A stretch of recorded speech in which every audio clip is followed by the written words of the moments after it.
It was once described as auditory in the physical dimension, but equally powerful as the visual force in the psychological dimension. Ooh. Let's welcome back Brandon Joyner and Maddie Casto, co-founders of Shortwave Kitsch. And admittedly, I stole that from Wikipedia. It still sounds fantastic. Someone said it once and it was put in a book, and now it's referenced on Wikipedia.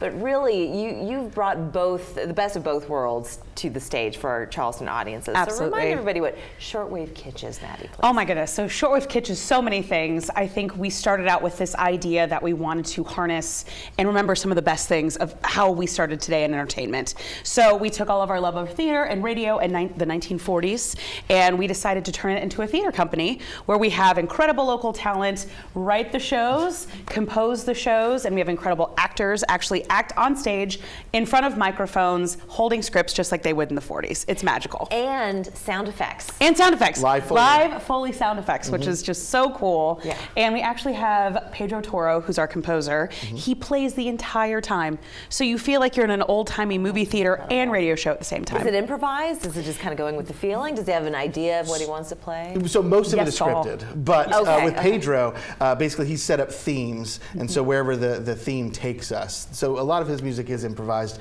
even though the core of it is composed. Right, right. And when we think about 1940s serials that were on the radio, you think back to like Columbia Square in LA, where Lucille Ball and all the other famous actors of the golden era were on the radio, but you did have audiences come to watch. Yes. So you're resurrecting something that is so intrinsic to our American culture as well, which I think is just wonderful. Yes. And what are some of the storylines that you want to tackle in the future, such as this next season? What are you thinking of? So we have our regular 6 shows. So we enjoy the main themes. So the Western.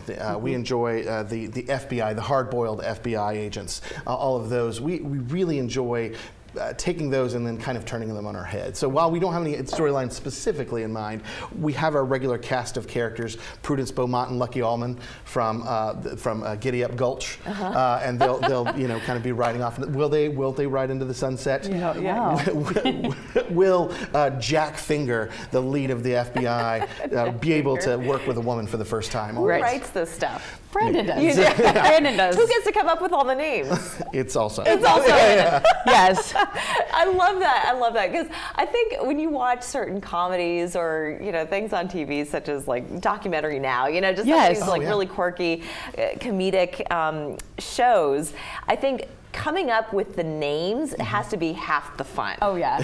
And does that drive a lot of the characters? Is just what they're called? Yeah, it does. I mean, Jack Finger, for example, Jack and Finger are both words to either arrest or tackle someone. So it's very, very cut and dry. But Prudence Beaumont owns a cat house.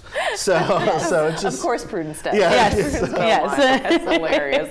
And how about for women in these characters? What is some of the characteristics that you want to exude for the audience? Oh goodness. Well, the great thing about Brandon is he really knows how to write for women, even though we have some of these like old-timey, not so cool things that are present in the show, but he knows how to write strong women, he knows how to write funny women. So all of his women characters know that these guys are just ridiculous. Yes. So we constantly have like that Rosie the Riveter who's rolling her eyes is one of my favorite staples in a lot of the shows, which is fantastic. Is it because no one else can do it as well as she does, or what is the rolling of the eyes? Well, that's the whole thing. Is a lot of the most outspoken people are some of the dumbest people in the room. So while Cliff Ryder will basically tell Elise Banks how she's wrong because she's a woman, she clearly is right, and she's the person that has the solution to the problem. Where she's the one in the background, like finishing it with a bow and everything's safe and everybody's happy. Yes. He's the one that's like, I did this. You're like, oh, but did you? Or is that mess because of you? I love it. I just love it. Well, audience are getting treated once again.